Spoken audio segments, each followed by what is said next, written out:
Welcome to this Zentangle Quickie. My name is Heather Hartwick Gladden. I'm a certified Zentangle teacher, and today we're going to take a look at the new tangle Margie from CZT Barbara Duel Johnson. Oh, and today, being the time of this recording, is Thursday. That means it's Tangle Time Day. Tangle Time, by the way, free sessions that I do them twice a day. It's the same content, just some different people, some same people, and just more fun. So come and join us. Information is on my website. If you go in the description section, you'll see links to the step outs, and then below that is my Linktree link, and so there you will find where I post classes, and access, links to social media, all of that stuff. So, all right. Oh, we had so much fun with this. Such a gorgeous tangle. All right. Starts off with an asterisk. So I like to, let me make sure that I got this right here. I start with a cross or an X, whichever way, if you like doing that first versus, a plus sign. Either way, and then across the cross. Now, if you have a challenge with, like I a lot of times do, having this nice line that meets in the intersection, you can also, once you have at least one thing done, go from the intersection outwards, like that, right? Okay. And this is so nice. It's exemplifies the no mistakes. Don't worry about anything. Whatever happens is fine. Just keep going, and it'll turn out lovely. So don't worry about anything. As I'm saying that because I'm like, well, this is a little bit short compared to this side, but in this first step, you can easily adjust to those kind of things. So the first step, actually, let me start over here. It's in most of these, it's a C-shaped curve line, but we want to merge it into this line. So, and we're starting at the tip of each spoke. So in this one, just starting small. And then, like I said, it has a little bit of a S curve at the end. So, as you move it in and have it merge into that line. And let's say this one, if you have one that's a little short, you can use the takeoff and land concept. So like I'm going to trace over a little bit, come up, and then I'll start the C-shape curve line like that. And we just go around. Adjust this one too. Oh, and this one too.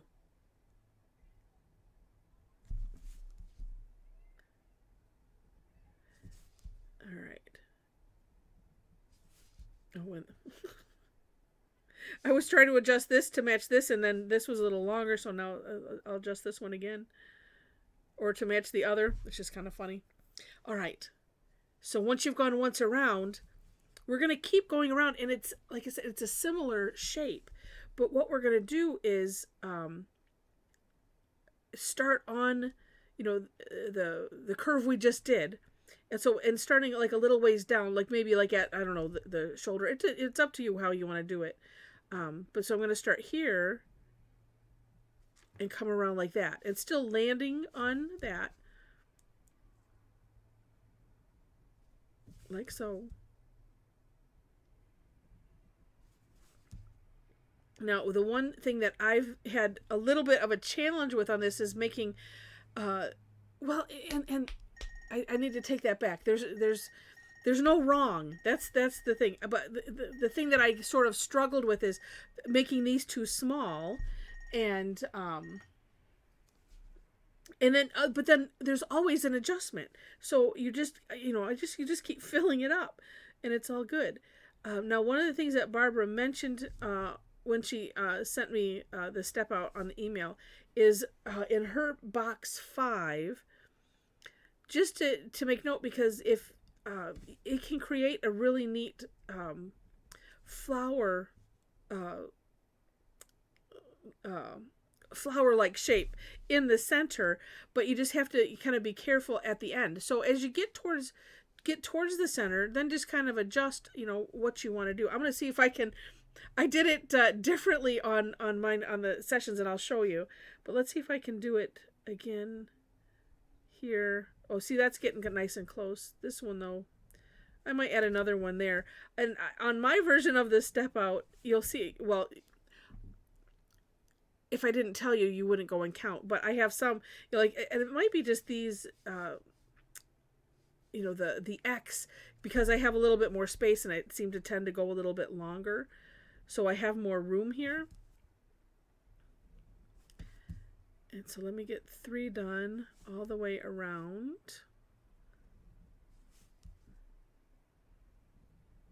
All right. Now, had I been kind of adjusting along the way, but yeah, so here's what I ended up doing with, in that last step, because she mentions, you know, that it's a little bit smaller curve. And actually, what I did in my version was I ended up doing like a flux shape, because it's still going to fit the same way. So I did like this, where I kind of retraced this, came up like that, and did a flux shape. You can, you know, still, well, now that I've made that little thing there, I'm going to continue on as I have done. But you can just continue with this shape, and I'll show you what that looks like. Now this one I am going to, let's add another one, and then do, because if you can get the similar curve in the center here, then you will see, and you can see it kind of, oops, good thing I was just tracing over that. Let's add another one here. Like that.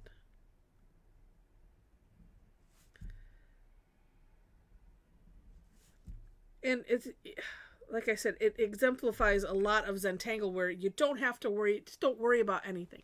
Just have fun with it, and it's all good. And really, there we have it, except for decorating and things. And I'll like I said, I'll show you mine in a bit. So let's,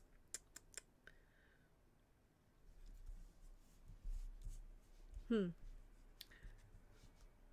feeling line dotty here, but at the same time, I'm also feeling like just doing like that. I think because I did line dots on all of my other ones.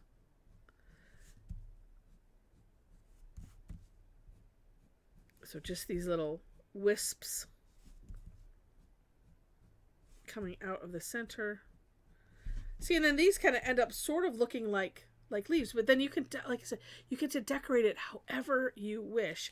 And I don't think I'm gonna, oh, you know, let's do, just because I love it so much, let's do some line dot. Well, that one got a little out of control, but that's all right. Think.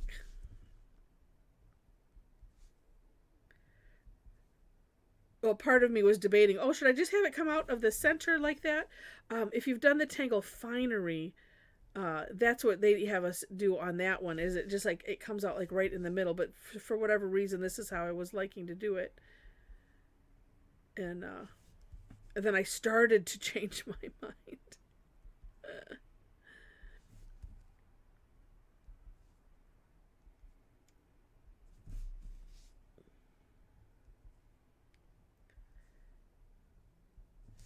But yeah, it's such a neat tangle. And then, like a lot of other tangles, you know, this one is no different. Depending on the dimensions, how you do things, it can take on a whole different look, and that just makes it so much fun.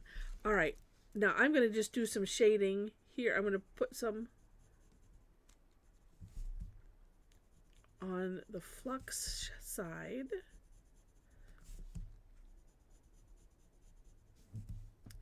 And if you want to see the results from our Tangle Time session, make sure to go to my website and subscribe to my blog. It's right there on the front page. And then also, you know, if you subscribe to the YouTube channel, because when I post the replays, I post them there first.